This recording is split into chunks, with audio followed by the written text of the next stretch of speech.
right, today we are going to be doing a vocabulary poem. We're going to model this after the poetry that was done in the crossover. For example, with pulchritudinous and hypertension, I think we also had it with churlish, where the author showed us how to use this word and turn it into a poem that helps us understand the meaning of the word. So if you take a look at the example that I have over here from the crossover, this was from Pulchritudinous. So I'm going to read this poem and then we're going to talk about the pattern that we see, and it's the pattern that's used in every single poem. So if we take a look at the first line is bold, it's a little bit bigger, and this is our word that we're using, pulchritudinous. And if you look at this, pulchritudinous is actually broken out according to syllables.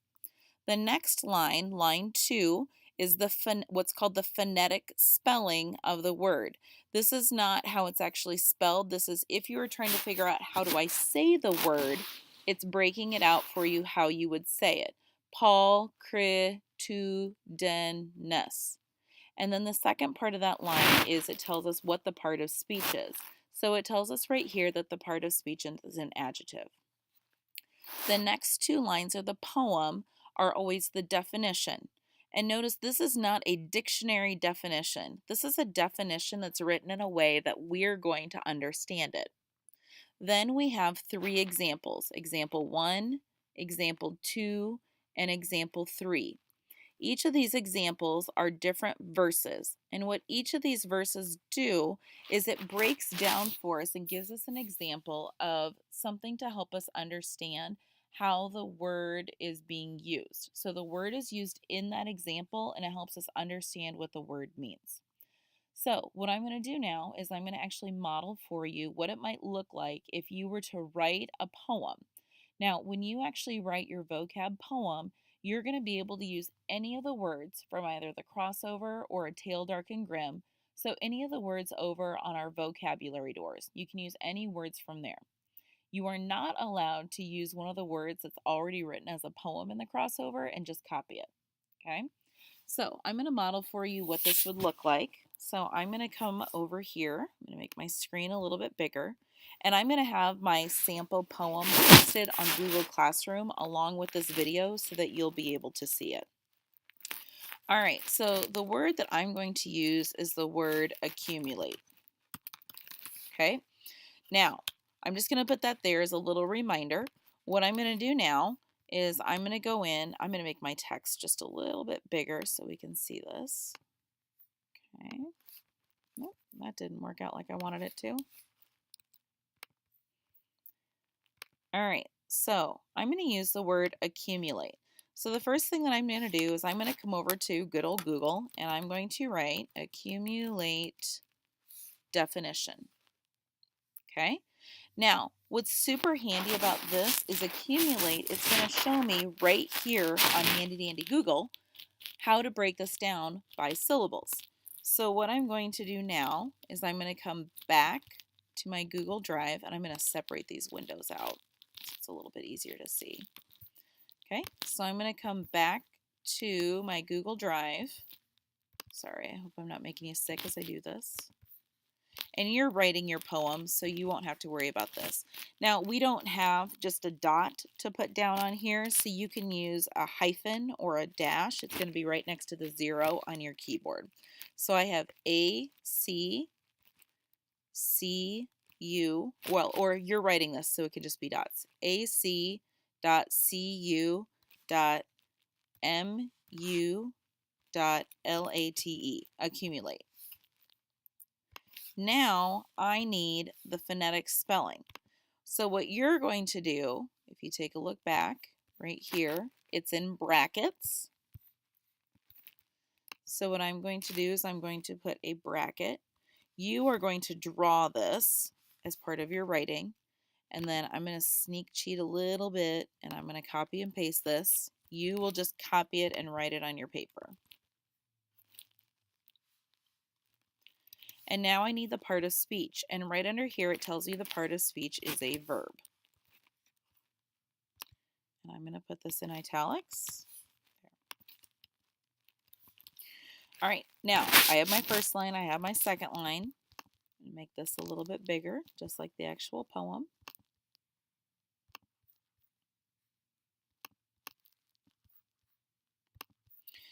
All right, so now I'm going to go down to my next line.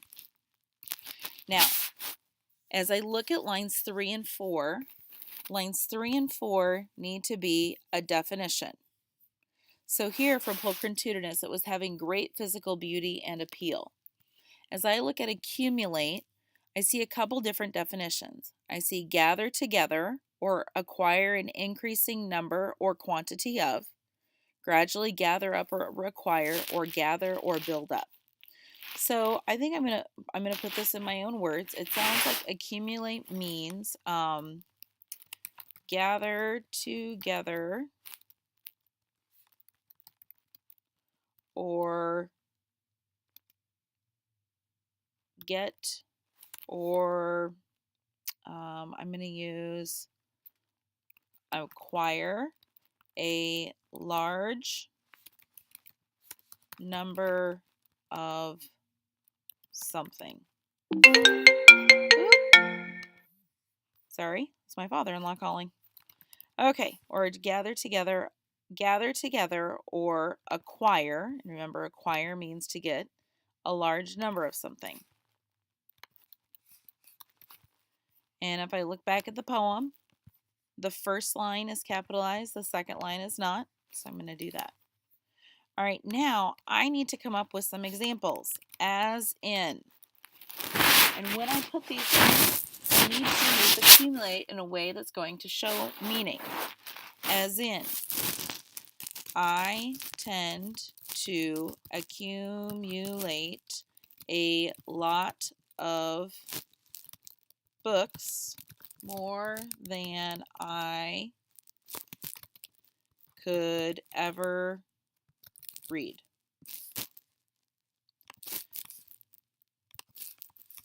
Now, when you do this, you can underline accumulate. I'm going to go ahead and put it in italics.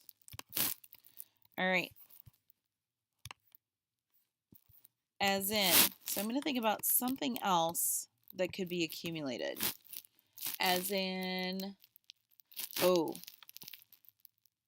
my husband says I have accumulated too many shoes and need to get rid of some of them. Okay, now I'm going to think of one more thing that I could accumulate. Ooh, I got a good one. As in, the student had to clean out his locker because he had accumulated so many papers in the bottom it would no longer shut. Now, you might ask yourself, how did I decide when I wanted to go to a new line and when I should go to a new line? I'm going to be honest. I kind of went to a new line when I kind of felt like it. Now, you can change it. So the way I did this, and this kind of worked out, I didn't plan on it, but I got bigger. 3 lines, 4 lines, 5 lines. But that didn't always necessarily happen in the story. So if you take a look over here at this, 5 lines, 3 lines, 4 lines. So you can kind of decide when you want to put those line breaks in as to when you think that it might work well. Again, make sure that you underline your words. I'm going to put mine in italics. We're going to be doing a couple of these, and not right now, you're just going to do the one, but eventually we'll work up some nice typed up versions of these. Okay, so I will have this poetry example that I've done posted on the Google Classroom site. You're going to write your final example. If you need to go back and look at this at any point, you are more than welcome to do so. And please make sure that you are following directions and doing a great job for the guest teacher. Thanks so much. Can't wait to read these. Super excited. Word nerd Mrs. Brown.